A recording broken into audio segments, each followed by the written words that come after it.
آج منگل ہے، دسمبر کی 1 تاریخ۔ پاکستان میں اس وقت شام کے 7، بھارت میں 7:30، اور یہاں ہمارے اسٹوڈیوز کی گھڑیوں میں صبح کے 9 بج رہے ہیں۔ وائس آف امریکہ واشنگٹن کی اردو سروس سے میں ہوں خالد حمید، خبروں کے ایک بلیٹن کے ساتھ۔ افغانستان کے نائب صدر امر اللہ صالح کا کہنا ہے کہ دوحہ امن بات چیت طالبان کی شرائط کے باعث معطل ہو چکی ہے۔ شنگھائی کانفرنس کی تنظیم SCO میں تقریر کرتے ہوئے انہوں نے کہا کہ دوحہ امن مذاکرات طالبان کی طرف سے مسلسل پیش کی جانے والی ناقابل قبول شرائط کے باعث تعطل کا شکار ہیں۔ انہوں نے کہا کہ طالبان کے علاوہ 20 دیگر دہشت گرد گروپ افغان سیکیورٹی فورسز کے ساتھ لڑائی میں مصروف ہیں، اور یہ تمام گروپ شنگھائی تعاون کی تنظیم سے وابستہ ممالک سے تعلق رکھتے ہیں۔ امر اللہ صالح کا کہنا تھا کہ تاریخ میں اس سے پہلے کبھی جنگ بندی سے قبل قیدیوں کو رہا نہیں کیا گیا۔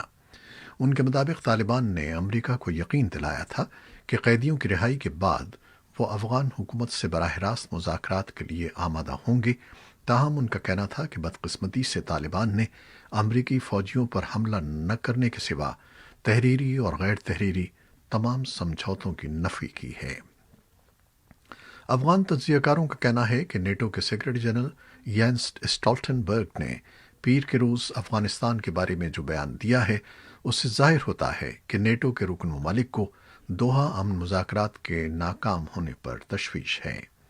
اسٹالٹنبرگ نے اپنے بیان میں کہا تھا کہ نیٹو اس بات پر تذبذب کا شکار ہے کہ آیا افغانستان سے فوجیں نکال لی جائیں اور یوں افغانستان کو ایک بار پھر بین الاقوامی دہشت گردوں کے رحم و کرم پر چھوڑ دیا جائے، یا پھر افغانستان میں موجودگی برقرار رکھتے ہوئے طویل عرصے تک بڑھتی ہوئی کشیدگی کا سامنا کیا جائے۔ افغانستان کے ساتھ دو طرفہ تجارت کو فروغ دینے اور روابط بڑھانے کے لیے وزیر اعظم عمران خان نے ایک اعلیٰ سطحی اجلاس میں ایک خصوصی کمیٹی تشکیل دینے کی ہدایت کی ہے۔ وزیر اعظم نے یہ ہدایات ایک ایسے وقت میں جاری کی ہیں جب افغانستان کے ساتھ دو مصروف ترین سرحدی گزرگاہوں پر پچھلے چند دنوں سے سخت کشیدگی پائی جا رہی ہے۔ افغانستان کے ساتھ دو طرفہ تجارت میں مصروف صنعت کاروں نے وزیر اعظم عمران خان کے اس اعلان کا خیر مقدم کیا ہے۔ پاکستان کے وزیر اعظم کی صدارت میں وفاقی کابینہ اپنے آج کے اجلاس میں فرانس کے ساتھ سفارتی تعلقات کا اثر نو جائزہ لے رہی ہے۔ حکومت گستاخانہ خاکوں کی دوبارہ اشاعت پر فرانس کے ساتھ سفارتی اور تجارتی تعلقات کو احتجاجاً کم درجے پر لانے پر غور کر رہی ہے۔ واضح رہے کہ فرانس میں پیغمبر اسلام کے خاکوں کی اشاعت اور فرانسیسی صدر ایمانوئل میکراں کی جانب سے اسلام مخالف بیانات اور خاکوں کے دفاع کے خلاف مسلم ملکوں میں احتجاج کیا جا رہا ہے۔ گزشتہ 24 گھنٹوں میں پاکستان میں 40,000 سے زیادہ ٹیسٹ کیے گئے ہیں، جن میں سے 2,400 سے زیادہ افراد میں وائرس کی تشخیص ہوئی ہے۔ پاکستان میں کرونا وائرس سے 8,091 اموات ہو چکی ہیں اور 2,100 سے زیادہ مریضوں کی حالت تشویشناک ہے۔ حکام کے مطابق اب تک 55 لاکھ سے زیادہ افراد کے کرونا ٹیسٹ کیے جا چکے ہیں۔ امریکہ سمیت دنیا کے مختلف ملکوں میں کیسز کی تعداد میں مسلسل اضافہ ہو رہا ہے۔ پاکستان میں وزیر اعظم کی ٹاسک فورس برائے سائنس اور ٹیکنالوجی کے سربراہ ڈاکٹر عطاء الرحمان کا کہنا ہے کہ کرونا ویکسین کے لیے رقم مسئلہ نہیں ہے، صرف اس ویکسین کا پر اثر ہونا اور بیماری سے دفاع اصل مقصد ہے۔ ان کا کہنا تھا کہ ابھی ویکسین کے ٹرائل جاری ہیں اور پاکستان میں یہ ویکسین آئندہ سال ستمبر تک آنے کا امکان ہے۔ دوسری جانب حکومت نے کرونا ویکسین عالمی اداروں سے خریدنے کی منظوری دے دی ہے۔ توقع ظاہر کی جا رہی ہے کہ کرونا ویکسین اس سال کے اختتام سے قبل دستیاب ہو جائے گی۔ دواساز کمپنی ماڈرنا نے پیر کے روز اعلان کیا ہے کہ امریکہ کی فوڈ اینڈ ڈرگ ایجنسی 17 دسمبر سے کمپنی کی تیار کردہ ویکسین کی ہنگامی بنیادوں پر فراہمی کی منظوری دینے کے بارے میں غور کر رہی ہے۔ دراصل دواساز کمپنیوں فائزر اور بایون ٹیک کی تیار کردہ ویکسین کی منظوری کے سلسلے میں FDA 10 دسمبر کو فیصلہ کرنے والی ہے۔ تاہم آج منگل کے روز FDA ایک خصوصی اجلاس میں یہ فیصلہ کرنے والی ہے کہ محدود تعداد میں فراہم کی جانے والی ویکسین سب سے پہلے کن افراد کو دی جانی چاہیے؟ ایموری یونیورسٹی کے ویکسین سینٹر کے ایسوسی ایٹ ڈائریکٹر والٹر آرینسٹائن کا کہنا ہے کہ اس قدر کم مدت کے دوران ویکسین کی تیاری حیران کن ہے۔ دواساز کمپنیوں اور امریکی حکومت نے ویکسین کی تیاری کے سلسلے میں اربوں ڈالر کی رقم خرچ کی ہے، اور آرینسٹائن کا کہنا تھا کہ اس اقدام کے باعث اس قدر جلد کورونا ویکسین کی تیاری ممکن ہوئی ہے۔ توقع ہے کہ ایف ڈی اے کی منظوری کے بعد یہ دواساز کمپنیاں ویکسین کی فراہمی فوری طور پر شروع کر دیں گی۔ ماڈرنا اور فائزر اور بائیون ٹیک نے اپنی اپنی تیار کردہ ویکسین کی جانچ کے نتائج جاری کر دیے ہیں، جن میں بتایا گیا ہے کہ یہ تمام ویکسین 90% تک مؤثر ثابت ہوئی ہیں۔ اقوام متحدہ کے مطابق کرونا وائرس کے باعث دنیا بھر میں انسانی بنیادوں پر مدد کے منتظر افراد میں 40% اضافہ ہوا ہے۔ ان افراد میں سے بیشتر کی مدد کے لیے اقوام متحدہ نے 35 ارب ڈالرز کی مدد کی اپیل کی ہے۔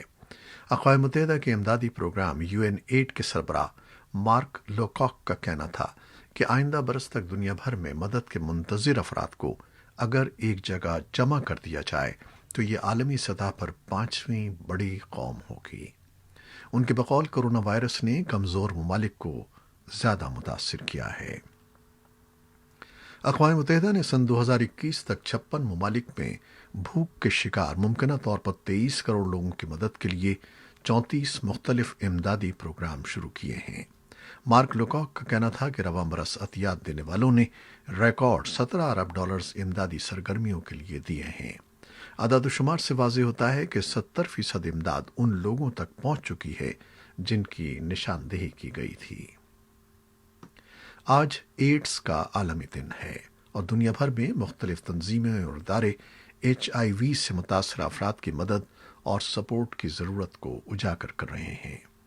HIV وہ وائرس ہے جو اس مرض کا باعث بنتا ہے۔ اس کے ساتھ ساتھ ان لوگوں کو بھی یاد کیا جا رہا ہے جو اس مرض کی وجہ سے موت کا شکار ہوئے۔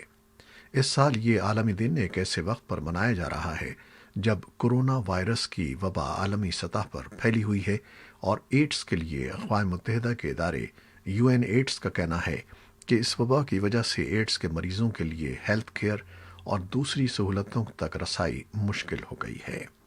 ادارے نے اس مرض کے ساتھ جڑے اسٹگما، بدنامی اور عدم مساوات جیسے معاملات کی جانب بھی توجہ دلائی ہے۔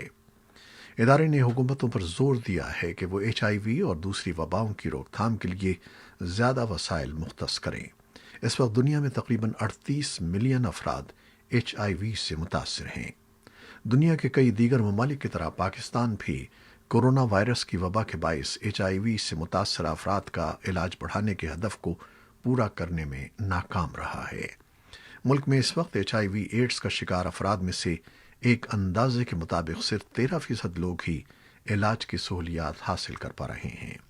دوسری جانب صوبہ سندھ کا شہر لاڑکانہ، جہاں سن 2019 میں بڑی تعداد میں کیسز سامنے آئے تھے، وہاں اب بھی HIV کے نئے کیسز سامنے آنے کا سلسلہ جاری ہے، اور ضلع میں متاثرہ بچوں کی تعداد ہی 1000 سے زائد ہو چکی ہے۔ تاہم حکام کا کہنا ہے کہ ایڈز کے مہلک مرض پر قابو پانے کے لیے متعدد اہم اقدامات کیے گئے ہیں، جبکہ بڑے پیمانے پر اسکریننگ کا کام بھی جاری ہے۔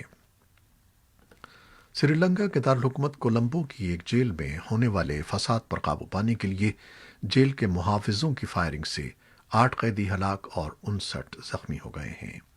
پیر کے روز عہدیداروں کا کہنا تھا کہ 2 جیل محافظ بھی شدید زخمی ہوئے ہیں۔ سری لنکا کے جیلوں میں جہاں گنجائش سے کہیں زیادہ قیدی رکھے جا رہے ہیں، کورونا وائرس کی عالمی وبا کی وجہ سے بے چینی پائی جاتی ہے۔ حالیہ ہفتوں میں ملک کی متعدد جیلوں میں کورونا وائرس کے بڑھتے ہوئے مریضوں کی وجہ سے قیدیوں نے احتجاج کیا ہے۔ پولیس کے ترجمان اجیت روہانہ کا کہنا تھا کہ اتوار کے روز کولمبو سے کوئی 10 میل دور مہارا جیل میں قیدیوں نے ہنگامہ شروع کیا تو ڈیوٹی پر موجود اہلکاروں نے صورتحال کو قابو پانے کی کوشش کی۔ انہوں نے بتایا کہ ہنگامہ رہائی اس وقت فساد اور بلوے میں تبدیل ہو گئی جب قیدیوں نے جیل کا کنٹرول سنبھالنے اور سینکڑوں نے وہاں سے فرار ہونے کی کوشش کی۔ روہانہ کا کہنا تھا کہ قیدیوں نے مبینہ طور پر جیل کی عمارت کے ایک بڑے حصے کو نقصان پہنچایا،